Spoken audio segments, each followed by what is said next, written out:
Muy bien, señores, ahora ya en serio, vamos a ver, el objetivo mío es terminar hoy de explicarles el tema 2 del programa, que es el de características de la función empresarial. Todos los epígrafes del tema 2 los voy a preguntar en el examen final. Ustedes tienen que ir siguiendo, efectuando las lecturas rápidamente, según lo establecido en el programa, y ya a partir de la semana que viene pasamos a método, crítica del positivismo, polilogismo, etcétera. De manera que esto va a la velocidad de la luz, este curso. Y como siempre, ¿hay alguna pregunta? ¿Hay alguna duda? ¿Alguien quiere decir algo? Escáner de preguntas. Sí, pregunta. Dispare usted. Vale, a ver si ahora ya tiene, en relación a ayer, estamos hablando de los sujetos A, B y C, y de cómo un sujeto B detecta un comprador, un vendedor, y bueno, cómo se regula entre la persona que tiene una necesidad, que tiene un recurso infinito, que no da valor. Mi pregunta va a cómo se gestiona cuando el que tiene ese recurso que es único y que sabe que tiene valor, fija el precio y con ello hace que un determinado número de la sociedad o de sujetos o lo que sea no puedan acceder a ese sujeto, a ese recurso por la necesidad. Lo que se pretendía el otro día es explicar en términos formales, embrionariamente, la esencia del acto empresarial con los efectos que tiene. Ya la cuestión concreta de qué pasa si un señor tiene todo ese recurso mire usted, eso ya lo estudiaremos en una parte del curso, que es la parte final, en la que estudiamos monopolio y competencia. ¿De acuerdo? Pero si no puede usted dormir durante 2 meses porque la curiosidad le embarga, sí que le tengo que decir que esto es todo un relato ficticio de los enemigos del mercado, porque jamás se puede dar esa situación. Tenía que darse un recurso y que él fuera propietario de la totalidad de ese recurso en el mundo. Y luego además resulta que en la economía no trata sobre recursos objetivos, es decir, no trata sobre realidades objetivas. Aunque alguien fuera el dueño de todo el petróleo del mundo, da lo mismo. Si Elon Musk descubre energía barata para todo, eléctrica. ¿Se da usted cuenta de por dónde voy? Luego, todo esto lo veremos con detalle, porque la parte final del curso se dedica a competencia y monopolio. Incluso tenemos tesis doctorales publicadas sobre esto, hay toda una rama en la escuela austriaca, el libro de Armentano, el mito del antitrust, etcétera. Tenga en cuenta que los enemigos, una de las herramientas manipuladoras para tener engañada a la ciudadanía es precisamente crearnos miedo sobre los monopolios. Y además explicaremos que el monopolio, lejos de ser una maldición, si no es resultado de la actividad del Estado, es una bendición divina. Significa que sirve a los consumidores mejor que nadie, a mejor precio y con la máxima calidad. Pero bueno, no podemos extendernos sobre esto, porque además es una parte del programa que veremos con detalle. Muchas gracias por su pregunta. ¿Más preguntas? Bien, pues si no hay escáner de preguntas, hay un epígrafe que se me olvidó el otro día, que es el de arbitraje y especulación. Simplemente lo menciono en el libro para que ustedes se vayan familiarizando con la terminología.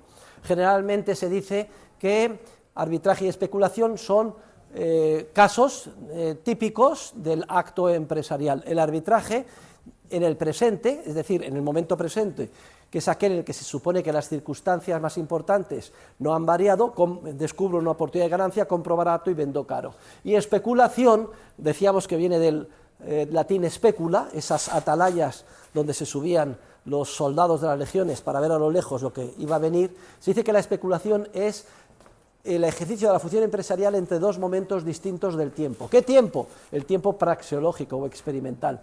Compro barato hoy, esperando que el día de mañana pueda venderlo más caro. Simplemente introduzco esta aclaración para que terminológicamente ustedes se familiaricen con los términos, pero no hay diferencia entre el arbitraje o especulación, son casos típicos de ejercicio de la función empresarial. Pero vamos a hablar sobre competencia. Todo el mundo, por favor, a la página 77. Porque, queridos alumnos, la función empresarial, por su naturaleza, es típicamente competitiva. ¿Qué significa esto de competencia? Otro de los términos esenciales sobre los que pivota gran parte de nuestra disciplina, o la ciencia económica. Competencia proviene del latín cum petitio, que significa concurrencia múltiple de peticiones sobre una misma cosa a la que hay que adjudicar un dueño. No veo que esté usted tomando caligráficamente nota de todo.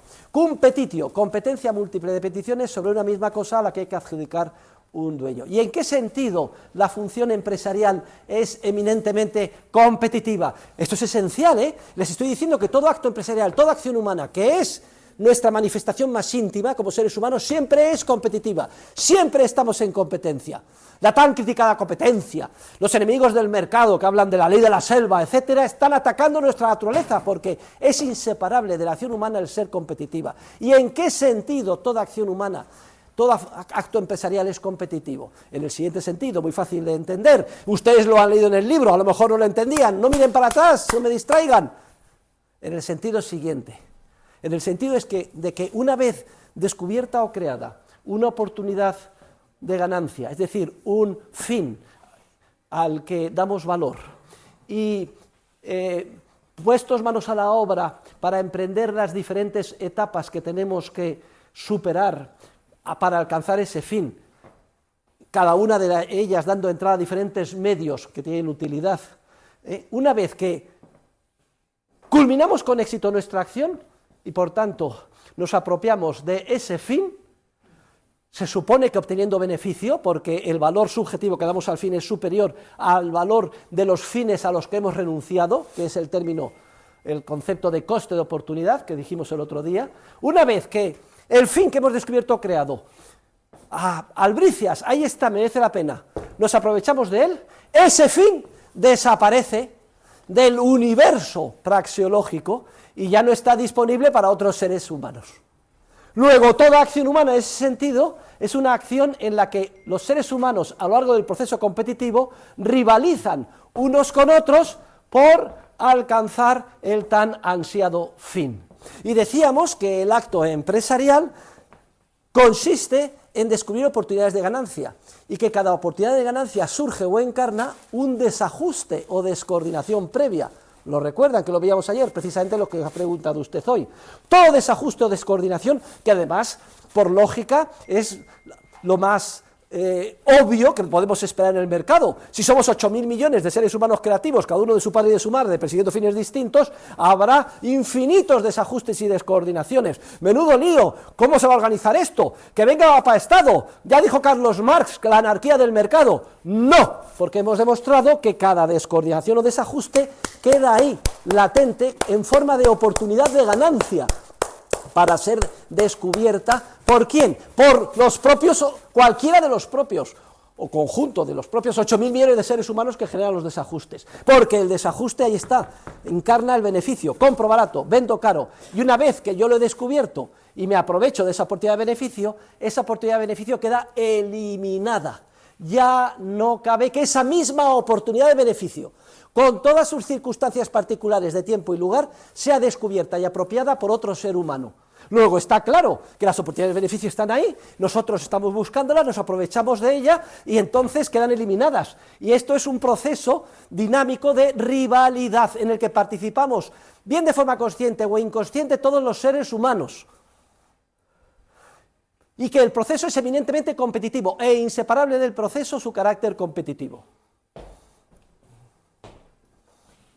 ¿Significa esto que eventualmente, como somos 8.000 millones de seres humanos empresarialmente dotados por nuestra propia naturaleza, podría llegar a concebirse que podríamos llegar a descubrir todos los desajustes o descoordinaciones, es decir, todas las oportunidades de ganancia, y por tanto, aprovechándonos de ella, llegar a un momento en que el proceso social competitivo se parase, porque ya no hubiera más oportunidades de ganancia latentes de las que poder aprovecharnos, crear o descubrir? ¿Significa eso esto? ¿Sí o no? ¿Es tal cosa posible? ¿Sí o no?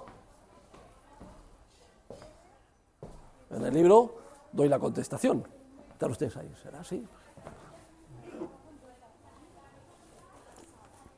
Yo de pronto veo una oportunidad de ganancia. Nazaret.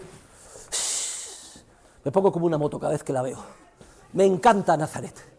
La voy a cortejar, pero es que Nazaret está rodeada, la cortejan 10 o 12, y entonces esto es un proceso competitivo, y a ver por cuál se decide, y entonces es un proceso competitivo. Lo mismo les pasa a ustedes, cuando van a una discoteca, y le pisan al chico, mis alumnas, o le pisan a la chica, a mis alumnos, es un proceso competitivo, es lo mismo, una oportunidad de ganancia, usted valora, le gusta a esa chica más que la otra, ¿qué es lo que puedo hacer para ligármela? Si las cosas van bien y después de todo el proceso se la liga, se hacen novios y se casan, esa oportunidad de ganancia concreta, con nombres y apellidos, en ese momento y circunstancia histórica desaparece. Ya no se la puede ligar y casarse con otro. Eso esperamos. ¿Significa esto que una vez que hayamos agotado todas las oportunidades de ganancia, desaparecerán y se detendrá el proceso social competitivo? ¿Sí o no? Y la respuesta es un rotundo no.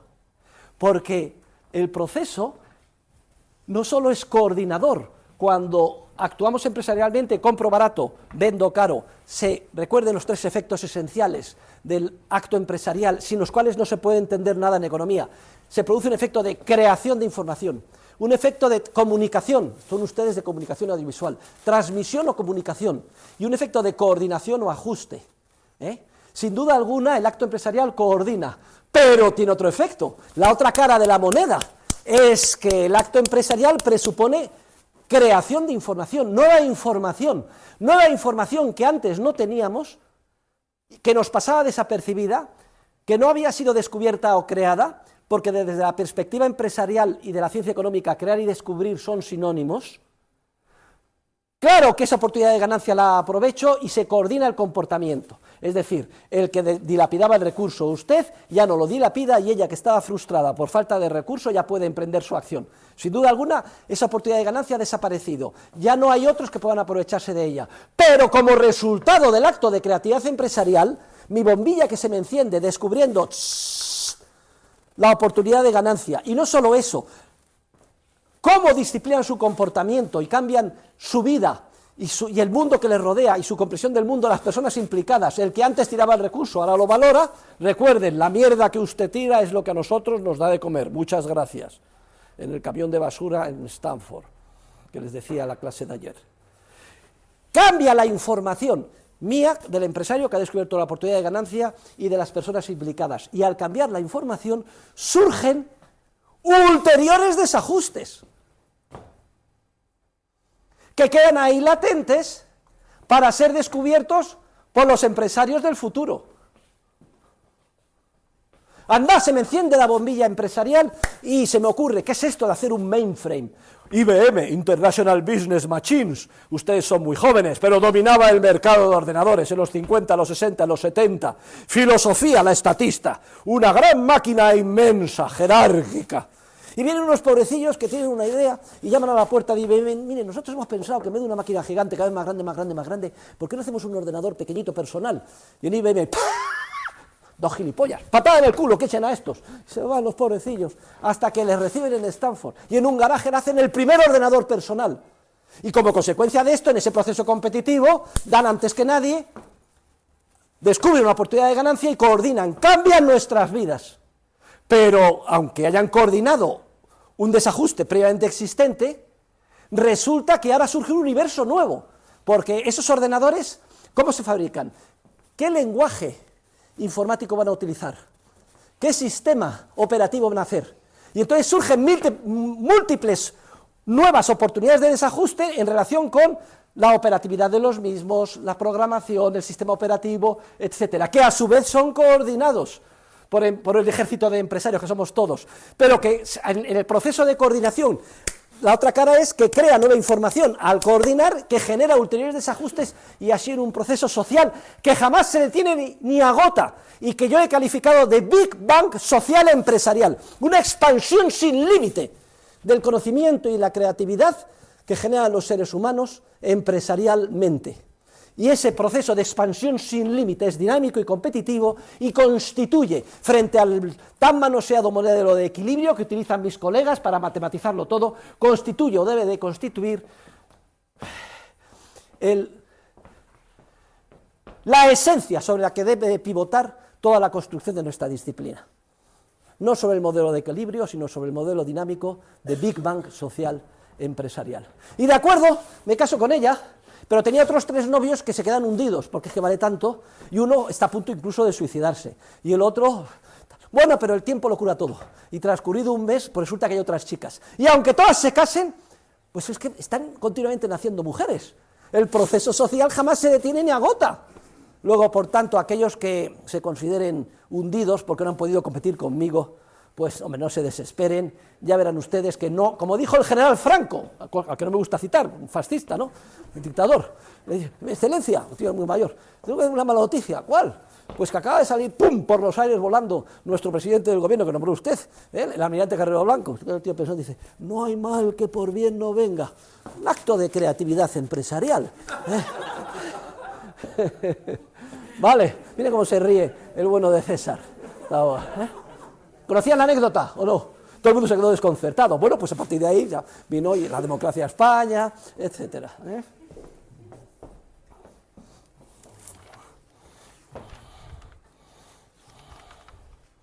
Pero vamos a hablar ahora de la división del trabajo. Es otro término que ha adquirido carta de naturaleza en nuestra disciplina, de la mano del sedicente, porque no está el fundador de la misma, Adam Smith, no es santo de mi devoción, es como Monseñor Escrivá de Balaguer, tampoco es santo de mi devoción, aunque muchos le consideren el fundador de la ciencia económica. Adam Smith hizo mucho más daño que bien, inoculó el virus de la teoría objetiva del valor y del modelo de equilibrio sobre el que los enemigos del mercado han construido toda su argumentación. Es increíble que muchos liberales vayan a congresos con corbatas de Adam Smith. A mí cada vez que veo uno me da ganas de quitársela, por ejemplo, a mi gran amigo Carlos Rodríguez Brown, y allí in situ a ahorcarle con la corbata de Adam Smith. Adam Smith habla de la división del trabajo. Grave error. Lo que hay es una división del conocimiento, es una división intelectual.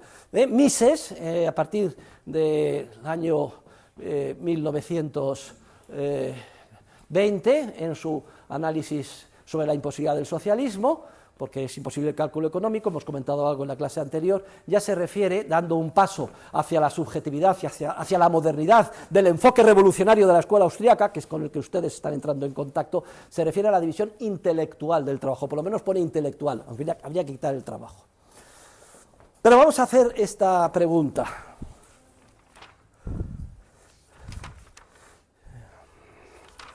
Si algo caracteriza el avance de la civilización impulsado por un ejército de 8.000 millones de empresarios y empresarias creativos, es que cada vez nos aprovechamos de un volumen de información y conocimiento empresarial mayor del que no disponemos. Les voy a poner un ejemplo. Yo en este momento llevo un reloj suizo, lo han hecho en Suiza, no tengo ni idea de cómo se hacen los relojes. Ya personas mayores desarrollan cataratas, créanlo o no, tengo insertas unas lentes intraoculares de última generación que permiten ver muy lejos, media distancia y de cerca, hechas en Bélgica. No sé nada de esto. En cada una de estas dos cosas han intervenido personas, ingenieros, empresarios, proveedores, miles de personas. Tengo un traje de lana inglesa, las hacen en una calle en Londres, Savile Street. Esto viene de la India. ¿Y los zapatos? Y ustedes están utilizando ahora ordenadores, ¿saben? El número de miles y miles y miles de horas de pensar, diseñar, en competencia además. Y móviles, a ver, están los gilipollas que tenemos, el Apple, pero luego hay gente sensata que tiene el otro, ¿cómo se llama el otro sistema? Los Android, Samsung y todos estos. A ver, ¿quién tiene? ¿Hay algún otro, aparte de mí, que tenga Apple en clase? Pues no somos tan pocos. Bien, y luego los otros, los sistemas operativos. Lo digo es que mi hijo siempre está riendo de mí, parece mentira, eres el típico mamón de Apple. Y yo, no sé, dije yo, como me enseñaron a esto, no soy capaz de aprenderme otra cosa distinta. Y así sucesivamente. El ser humano cada vez se aprovecha de un volumen de información mayor de la que no dispone. Y si algo diferencia al ser humano de hace 200 años o de 5.000 del ser humano de hoy, es que nos aprovechamos de un volumen inmensamente superior de información o conocimiento práctico de tipo empresarial. Y sin embargo, las neuronas del ser humano no han cambiado el último millón de años, 150.000 millones de neuronas. Nacen nuestros hijos, son pequeños, son cerebros como esponjas, lo captan todo. Y luego a partir de los 20, 25 empezamos a perder 10.000, 20.000, 30.000 neuronas todos los días, pero da lo mismo, porque tenemos 150.000 millones de neuronas que coinciden además con el número de estrellas que hay en esta constelación de la Vía Láctea. pero ya saben ustedes que cuando se mira con un telescopio y se ven miles de estrellas, la mitad no son estrellas, sino que la mitad son constelaciones, a su vez, como la Vía Láctea, también con miles de millones de estrellas, o sea que estamos en un mundo inmenso. ¿Cómo es posible que cada vez podamos aprovecharnos de un volumen superior de información si la capacidad de gestión y comprensión de nuestro cerebro es la misma? Porque aumenta la población. Entonces... Caliente, caliente, pero no me robe el show. Vamos a ver, el proceso de avance de la civilización se basa en lo siguiente. Los seres humanos nos damos cuenta de que logramos mejor nuestros fines si, en vez de matar al otro, como hacen entre ellos israelíes y palestinos, pues comerciamos con él. Es decir, nos especializamos en aquello en lo que tenemos una ventaja competitiva. Y hay alguien que es más, está más dotado para hacer zapatos, otro para hacer camisas, otro para programar, etc. Entonces, en la época inicial del género humano, o en la etapa de la prehistoria, o en la antigüedad, cuando estábamos mucho menos desarrollados y nos aprovechábamos de mucha menos información, paradójicamente cada ser humano debía de disponer de un conocimiento práctico mucho más amplio, variado desde el punto de vista cualitativo. Y sabíamos cazar, descuartizar el animal, hacer un vestido con las pieles, cocinar. Las mujeres sabían parir, se iban a un árbol y parían, más o menos sabían. Sabíamos que plantas se podían coger y cuáles eran venenosas y no. Y sabíamos pescar, sabíamos muchísimas más cosas. A cualquiera de nosotros nos metemos en la máquina del tiempo y nos vamos a hace, iba a decir 1 millón de años, que 1.000.000, 2.000 años, y duramos menos que un pastel al salir de un colegio, porque no sabemos hacer nada. ¿Y qué es esto de saber parir? ¿De dónde se ha visto? Hoy en día, joder, te vas al hospital y que me lo hagan todo, incluso te ponen la epidural, no quiero enterarme de nada, y luego te sacan al niño. A no ser que seas una mujer valiente y una heroína y diga, yo lo quiero tener a pelo, como antes. Pero en todo caso, todo monitorizado, con médicos, al quite, etcétera. No tiene nada que ver. ¿Cómo es posible?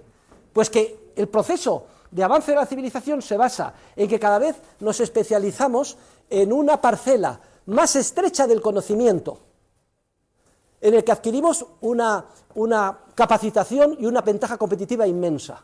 Y yo me especializo hoy en día no en lenguaje de programación de ordenador personal, qué cosa más general, sino en sistema operativo Windows 5. Y mañana será una cosa todavía más concreta y específica. Y así sucesivamente. Pero no sé ni hacer pan, ni mantequilla, ni leche, ni nada de nada. Me especializo en una cosa concreta. Si volviera a la época del pasado me moriría de hambre, porque no sé hacer nada para alimentarme. Pero, sin embargo, afortunadamente, el avance de la civilización permite que cada uno de nosotros se especialice cada vez en una parcela más estrecha, con un grado de profundidad de conocimiento mayor, con ventaja competitiva, en un proceso competitivo que jamás se agota. ¿Y qué es lo que hace? Se le enciende la bombilla y se da cuenta de que sale ganando, en vez de tener que duplicar en su mente todos los conocimientos, cada uno de nosotros, saber cómo se caza, cómo se descuartiza la pieza, cómo se hace el vestido, cómo se hace el cobertizo. En vez de duplicar todo ese conocimiento, que es una pérdida de tiempo, yo solo me especializo nada más en sistema operativo Windows 95, porque como hay otros que se especializan en hacer el pan, el mejor panadero, en hacer la mantequilla, etcétera, luego intercambio los productos de unos con otros y salimos todos ganando. Y eso es lo que permite que nos favorezcamos de un inmenso volumen de conocimiento empresarial del que no tenemos. De hecho, paradójicamente se puede decir que en términos cualitativos sabemos mucho menos el hombre moderno que el hombre antiguo. Lo acabo de demostrar en términos cualitativos de extensión del conocimiento, pero aunque sepamos mucho menos, nuestros 150.000 millones de neuronas los tenemos no absorbidos en duplicar conocimiento repetitivo para ser unos mediocres cazadores, curtidores de piel, etcétera, sino solamente sistema de programación Windows, sistema operativo Windows 5. Y luego intercambio los productos de mi acción, donde tengo mucha ventaja competitiva, con los de los demás, y así sucesivamente. Y aunque sepamos menos, cada uno tiene su mente, que tiene una capacidad limitada, la misma de absorción de información que hace 1 millón de años. pero la tiene cada vez centrada en una parcela más estrecha. ¿Cómo es posible que, siendo limitada nuestra capacidad de comprensión, sin embargo, nos aprovechemos de un volumen cada vez mayor, diría yo incluso, aunque es una exageración, infinitamente mayor en comparación con el de hace siglos o milenios, de conocimiento e información? Oiga, si resulta que el conocimiento o información, a ver, una tiza, mi reino por una tiza, aquí, si el conocimiento o información del que nos aprovechamos es este, los seres humanos de a pie, en determinado momento histórico, y luego resulta que nos aprovechamos de este volumen de información 1000 veces superior, y la capacidad de la mente de cada uno está dada, está claro que solo se podrá soportar este volumen inmensamente mayor de información si es que se incrementa en el número de seres humanos, se incrementa el número de hormiguitas creativas. Y como dice Hayek, podemos ser pocos y pobres y muchos y ricos. Esas son las dos alternativas. Porque resulta que no somos bacterias, ni hormigas, ni pingüinos. ¿Saben los pingüinos? Van uno, se tira uno y se tiran todos. No. Cada ser humano, incluso el más humilde que ustedes puedan imaginar, está dotado de una capacidad creativa innata. Y por eso, cuantas más hormigas creativas haya, ¡mejor! Y por eso, un ejemplo que suelo poner, año 1962, me acuerdo como si fuera ayer, se inaugura el Concilio Vaticano II, Papa Juan XXIII. Y en una reseña de la televisión decía, hay 3.200 millones en el mundo, en el 62.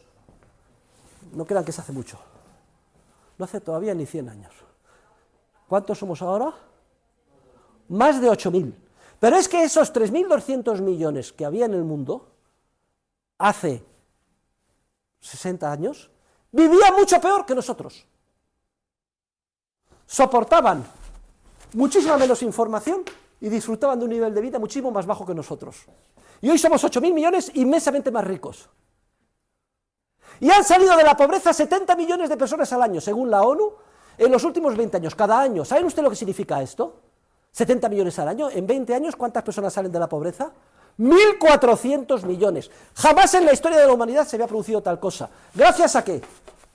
El incremento de la población es la condición necesaria para el desarrollo de la prosperidad. Y es necesaria y suficiente si se acompaña de la libertad. El incremento de la población jamás va en detrimento de la riqueza. Los psicofantes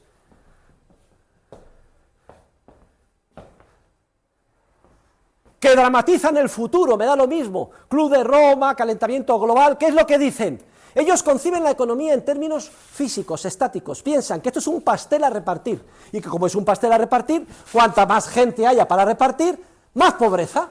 Y entonces llega un señor, Mao Zedong, revolución cultural, dice, somos pobrísimos en China, 1.200 millones. No se le ocurre que son pobres por el socialismo y el comunismo, no. Dice, vamos a prohibir solamente un hijo, y se multan a las familias, o se hacen abortar a las que tengan más de un hijo. Esto está en vigor hasta prácticamente ayer.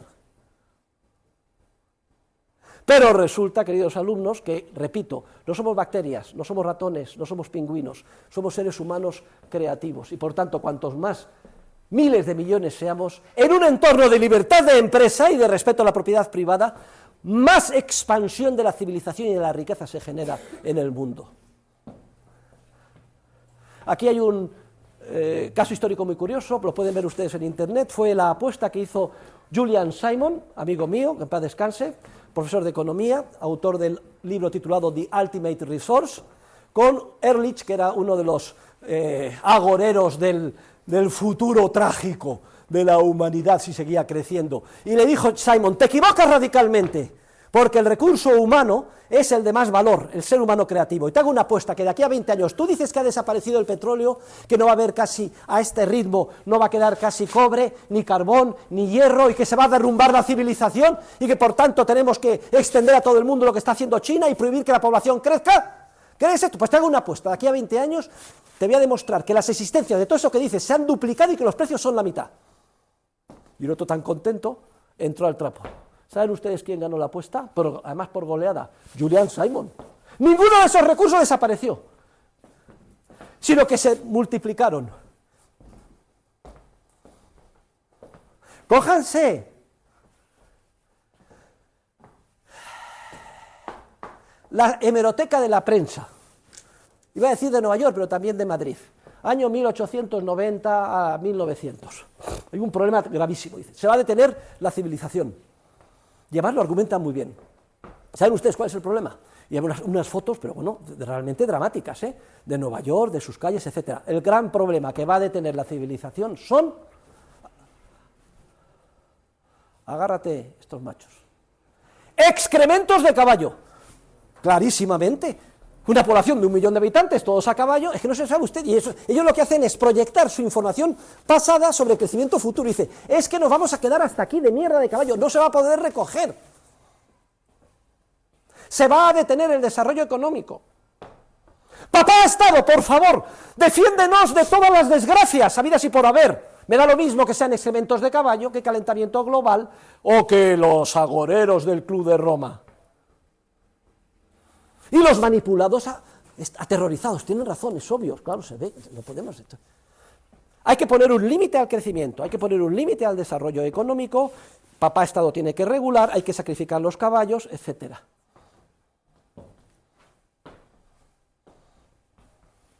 ¿Y qué pasó?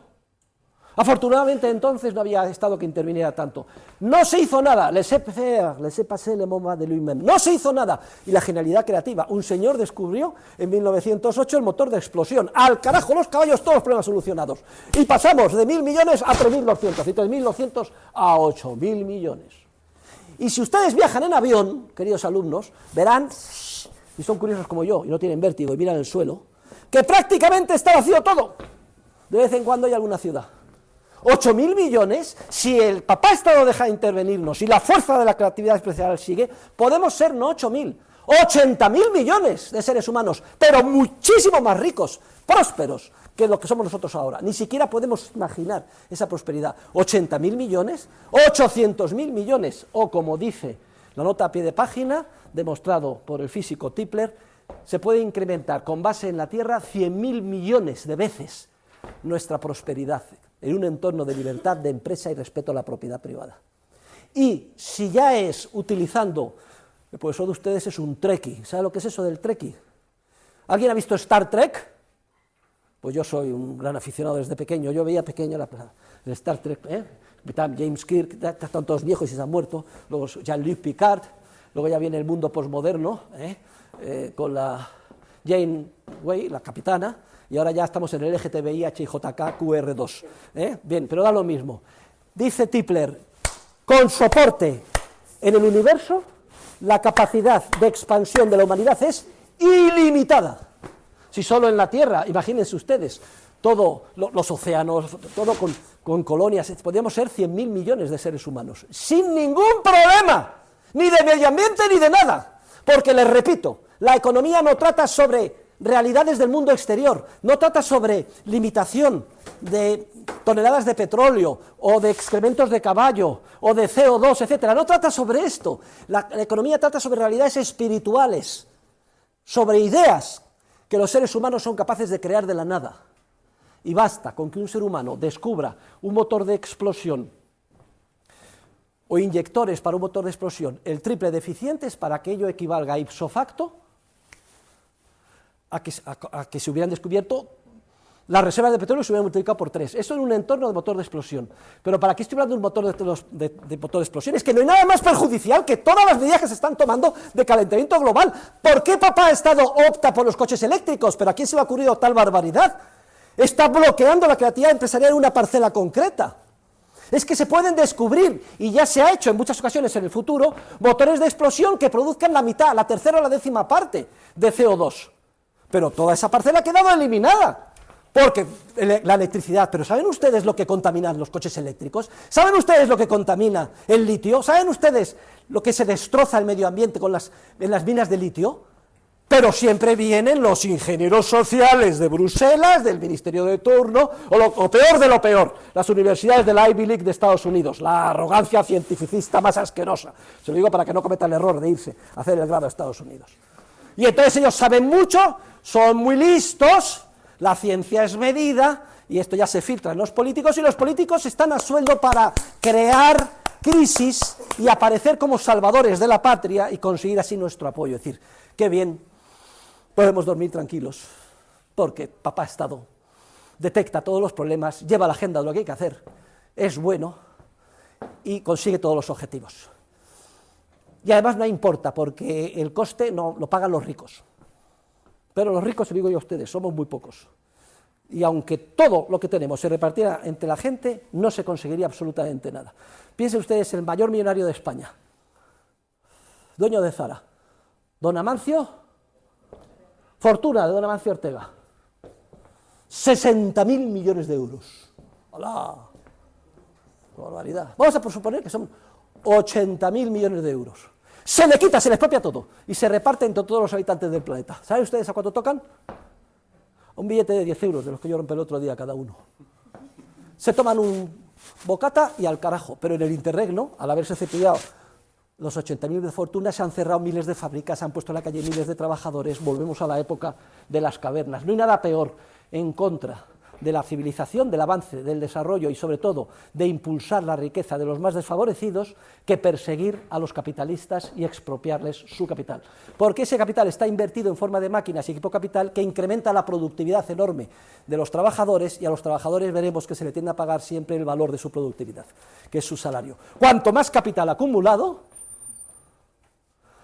más riqueza y salario más elevado.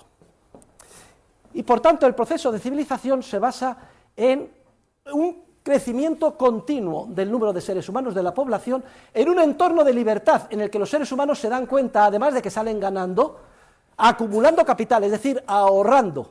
Y como explica Mises, además se produce un incremento de los bienes de capital per cápita, a pesar de que crecen muchísimo los seres humanos, más rápido. Es decir, la acumulación de capital es más rápida que el crecimiento de seres humanos. Luego, aquí ya tenemos el mejor de los mundos.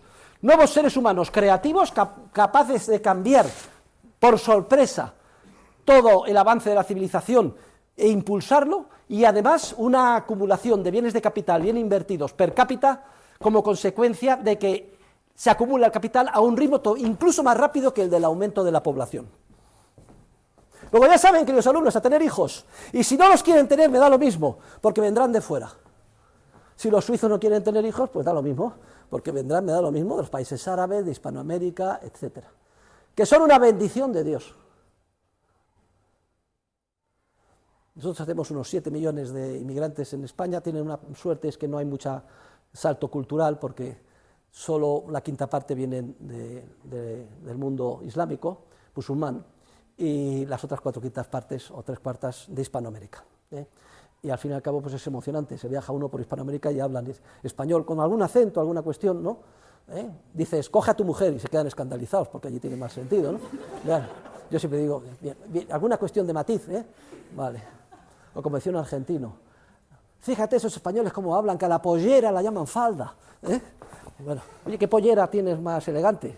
Aquí las chicas se quedarían, pero que, vamos, le denunciarían por acoso al interesado de turno. Bueno, pues les he explicado la división del conocimiento: más población, especialización, intercambio, y esto es lo que expande sin límite el conocimiento, la civilización. Como ven, son ideas antiintuitivas, pero es la gran contribución de la ciencia económica.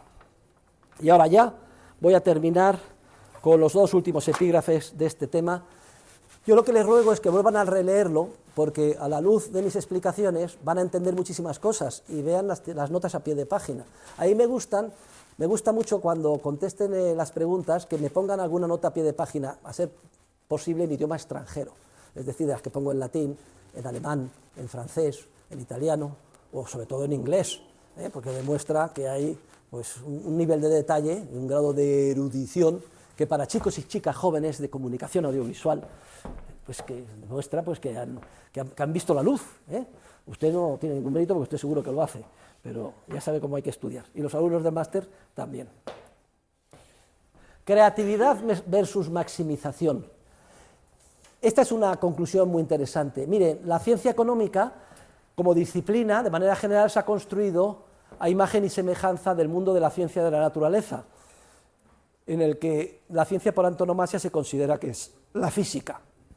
En el mundo de la física, del que ya hemos hablado, que es distinto del mundo del hombre, del ser humano, de las ciencias sociales, de la economía, hemos visto que hay el concepto de tiempo físico y el tiempo experimental, el concepto de probabilidad en el mundo de la física, en el concepto de probabilidad de caso en el mundo de la acción humana. Hemos hablado de la radical diferencia entre el conocimiento práctico empresarial y el conocimiento científico. Si algo caracteriza al mundo de la física es que sus parámetros están dados y avanza la ciencia física descubriendo mediante experimentos de laboratorio, bien directo o indirecto, o más o menos complejos, o utilizando un acelerador lineal, etcétera.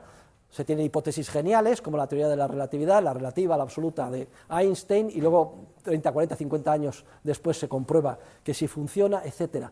En el mundo de la física están dados los elementos básicos, y el tiempo no es sino una analogía del movimiento. Bueno, ya saben ustedes que están dados, pero en realidad no, porque también se está moviendo a velocidad tremenda todo el sistema y expandiéndose el universo desde el Big Bang inicial hace 14.000 millones de años, etcétera. No distraigan, caballeros. Entonces, los físicos se enfrentan al mundo en términos de maximización matemática, es decir, una función objetivo que quiero lograr y unos medios que están conocidos y se suponen al alcance. Entonces, se utiliza un problema de maximización, máximos y mínimos. No sé si ustedes se acordarán, a lo mejor se lo enseñaron en el instituto, la primera derivada positiva, negativa, etcétera, y entonces se aprieta un botón, se dan los datos y sale ¡chan!, el resultado óptimo de maximización. Y entonces se ha construido la ciencia económica básicamente como una disciplina creada a imagen y semejanza del mundo de la física, basada en los criterios de constancia en los fenómenos y maximización. Un espejo de lo que se hace en el mundo de la ciencia natural y en el mundo de la ingeniería aplicada. Y eso les viene muy bien, porque parece que tienen el control de todo y el control de nuestras vidas. Tienen grandes departamentos de estadística, Instituto Nacional de Estadística, se meten los datos, se hacen cuestionarios, a ver qué quieren los consumidores, se aprieta el botón y ya está. Y entonces el Banco Central Europeo tiene el hipermodelo matemático de la masa monetaria. Ya sabe que si se aumenta la oferta monetaria y se hace un quantitative easing, se compran tantos miles de millones de deuda, entonces se aprieta y entonces resulta que la inflación va a ser un 2. Y nos dicen, el año que viene la inflación será 3,9. Y todo el mundo lo lee y se lo cree. Todo esto es papanatas, porque el mundo social no funciona así. No hay constancias, todos son variables. Y es todo variable porque el futuro es radicalmente incierto. Y es radicalmente incierto porque está protagonizado por seres humanos creativos como ustedes y como yo, y mientras no creamos la información relevante y actuemos para lograr los correspondientes fines, no se habrá construido o hecho el futuro, porque el futuro es un por hacer y no un porvenir.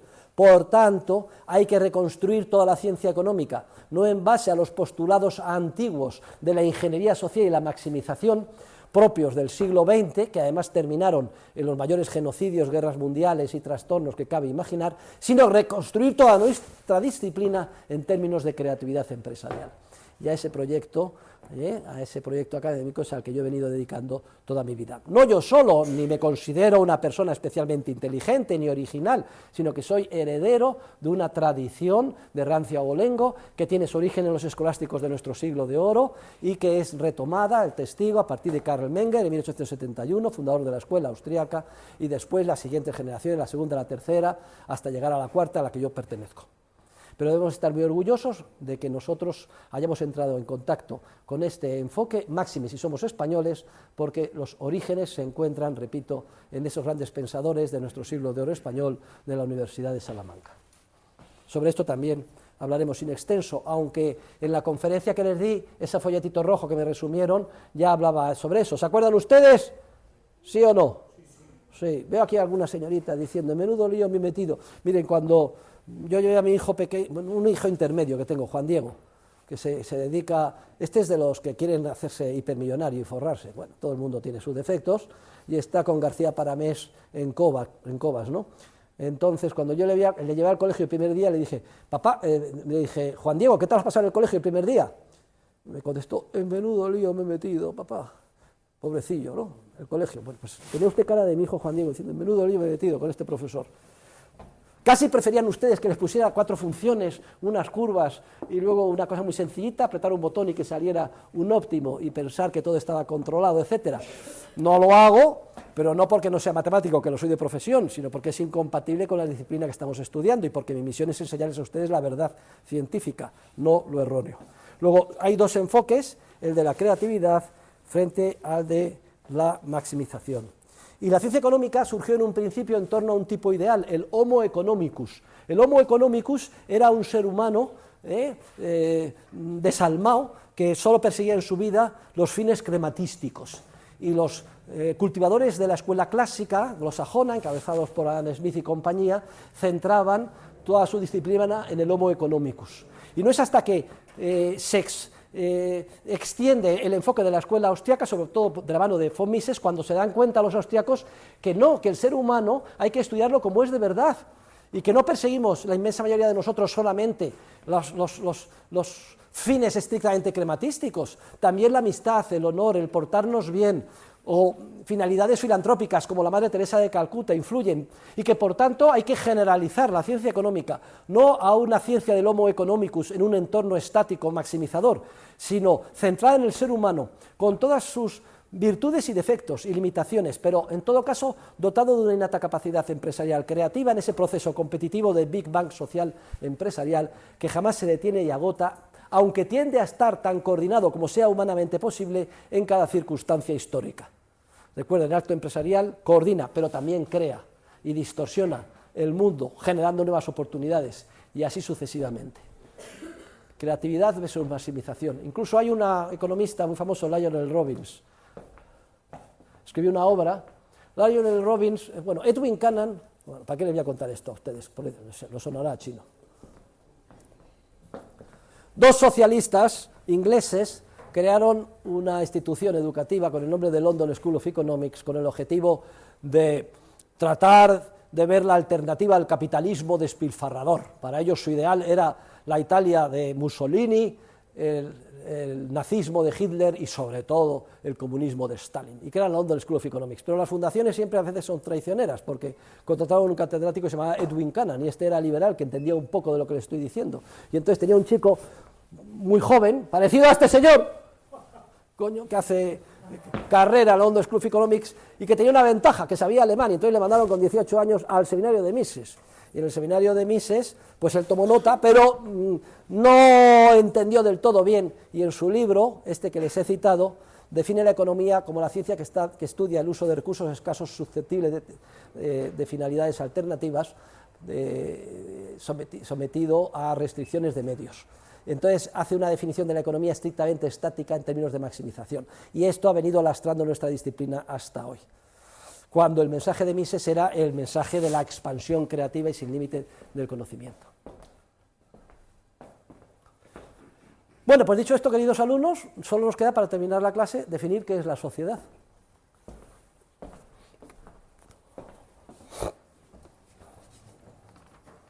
Nuestro concepto de sociedad.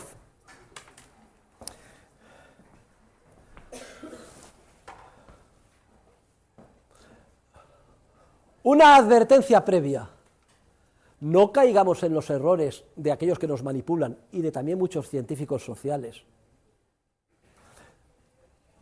de pensar o adoptar una visión omnicomprensiva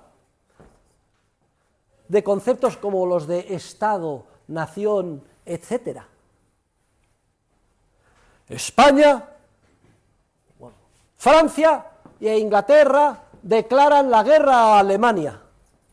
Absolutamente mentira. Francia e Inglaterra no declaran la guerra a Alemania. Francia e Inglaterra no son seres humanos que tengan, que decidan unívocamente por todos, que tengan capacidad de actuar. Hoy veía en la prensa, España ha mandado un avión a recoger refugiados españoles de Israel. Ríanse ustedes, España no ha hecho nada de eso, es que España no existe. No existe en el mundo social ninguna realidad al margen de los seres humanos de a pie que constituyen el proceso de cooperación social. Esta es una idea esencial.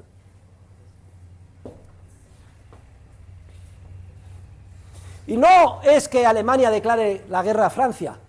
4 Ninundis, liderados por un señor con bigotito, bajito y con cara de judío, que vamos, que era tremendo y se llamaba Hitler, deciden mandar a las trincheras o a la guerra a morir a millones de otros para luchar contra otros millones cuando no tenían nada unos con otros, contra otros enfrente. Y sin embargo, esta manipulación y lavado de cerebro de que formamos parte de una especie de ser orgánico superior a nosotros, al que nos debemos, delante de un trapo de colores que llamamos bandera, o una determinada banda que llamamos himno, etcétera, nos vamos a morir y a luchar contra personas no tenemos nada contra ellas, igual de buenos o malos que nosotros, estaríamos mucho mejor comerciando, y sin embargo nos matamos unos a otros. Fíjense ustedes lo grave que es entrar al trapo de pensar que existen estas realidades por encima de los seres humanos de a pie. Y cuando hablamos de sociedad, entonces, ¿qué pasa, profesor Huerta de Soto? Es que la sociedad no existe. No existe la sociedad si se la entiende en términos antropomórficos. Como decir, la sociedad española ha decidido esto. O como decía el otro día el presidente Sánchez, bueno, perdón, seamos respetuosos. El doctor Sánchez, decía el otro día, el doctor Sánchez, los españoles en las últimas elecciones han decidido un gobierno de progreso con incorporación de... Pero ¿cómo que los españoles? Unos habrán decidido una cosa y otros habrán decidido otra, pero no se arrogue usted la representación de los españoles. Hay un ensayo maravilloso de Etienne de la Boétie del siglo XVI, que es el ensayo sobre la servidumbre voluntaria, y él se plantea, ¿cómo es posible que nos queramos someter como esclavos voluntariamente? Esclavos del Estado, en su época reyes absolutos, después parlamentos en base al principio de la soberanía popular, y hace una explicación muy curiosa y detallada. Entonces, ¿existe la sociedad? No existe en el sentido antropomórfico, pero sí existe como concepto abstracto, es una realidad abstracta que nos permite entender la ciencia económica, y es lo que vamos a hacer ahora. Les voy a dar la definición de sociedad, lo que de verdad existe. Y para entender la sociedad y lo que de verdad existe tenemos que saber economía. Y ya tenemos los rudimentos suficientes de economía para entender qué sea la sociedad. Necesito que una voluntaria me borre la pizarra. Queridos alumnos, la sociedad es, fíjense, voy a describir un concepto abstracto. Es una realidad, pero abstracta. Es un proceso. ¿Y qué es un proceso? Un proceso es una estructura dinámica. Ustedes jugaban de pequeños a Mecano. Fíjense, no tenemos términos y tengo que utilizar términos ajenos para entender la realidad, ¿no? Un Mecano, ¿no? Como unos nódulos conectados y hacemos una estructura. Pues eso, moviéndose, si lo podemos, sería el proceso. Es un proceso, es decir, una estructura dinámica. De tipo espontáneo. Es decir, no ha sido diseñado conscientemente por nadie, surge solo, como consecuencia de nuestra propia naturaleza, interactuando unos con otros. Proceso de tipo espontáneo, muy complejo, yo aún diría más. Hernández y Fernández, ¿quién leía los libros de Tintín? ¿Se siguen leyendo? Pues siempre decía, yo aún diría más. Proceso de tipo espontáneo, muy complejo, no, complejísimo. Dice Hayek que es el orden más complejo que hay en el universo. Está constituido por 8.000 millones de seres humanos, dotados cada uno de ellos de una innata capacidad empresarial, creativa y dinámica. Cada uno continuamente descubre y crea una variedad inabarcable de objetivos, fines, desarrolla gustos, valoraciones, conocimientos prácticos sobre los medios para alcanzarlo. Y ese proceso de tipo espontáneo, complejísimo, ¿en qué consiste? Consiste en interacciones humanas. ¿Cómo se llama el libro de texto de Mises? La acción humana, pero no actuamos solos, actuamos interactuando, do ut des. Te compro a ti barato y te vendo a ti caro. ¿Por qué? Hay química contigo, porque lo que yo tengo te falta a ti y viceversa, y nos complementamos muy bien como pareja, y así sucesivamente. Luego, proceso espontáneo, complejísimo, de interacciones humanas, que básicamente son relaciones de intercambio, muchas de las cuales se plasman en precios monetarios, proceso que se lleva a cabo en base a una serie de comportamientos pautados, es decir, de instituciones, como las que hemos visto en el ámbito del lenguaje, de la moral, del derecho, de la economía. ¿Y qué impulsa todo este proceso en movimiento espontáneo, complejísimo, de interacciones humanas? Está impulsado por la fuerza de la función empresarial, que ¿qué es lo que hace? Continuamente crea información, la comunica o la transmite y coordina los comportamientos previamente desajustados de los seres humanos. Todo ello en base al principio de la división del conocimiento. Pónganlo, que en la definición del libro no lo incorporé, un olvido. En base a la división del conocimiento que les acabo de explicar y en base al proceso competitivo. Todo ello, la creación, la transmisión, la coordinación, tan ajustada como sea posible en cada circunstancia histórica, en un contexto de división del conocimiento y siempre de forma competitiva, de manera que los planes contradictorios de los seres humanos se van descubriendo y coordinando paulatinamente. Piense sobre esto existe, es una realidad, si bien abstracta. Esto y solo esto es la sociedad. Y la sociedad no la ha creado nadie, ni es resultado de un pacto social, ni de un acuerdo social. Y la gran maravilla de la economía, que es la más joven de todas las ciencias, es que ha descubierto esta realidad y la estudia. Ahora, como economistas, aunque no se haya creado de manera deliberada la sociedad, sí nos damos cuenta que tiene un efecto, que produce un efecto. ¿Saben ustedes qué resultado sorpresivo produce? ¿Dónde he dejado mi tiza? Aquí. Tomen buena nota.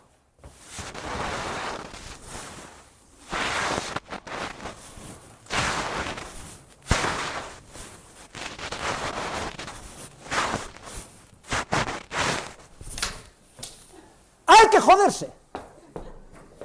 Esto no lo ha organizado nadie, surge solo de la interacción nuestra y resulta que genera vida. ¿En qué sentido? Cada vez más millones, miles de millones y cada vez más ricos. Una vida más rica, una vida más moral, una vida más ética, una vida más productiva, una vida más realizada. Ese es el resultado del proceso, cuando no se le interviene desde fuera. Muchas gracias, queridos alumnos.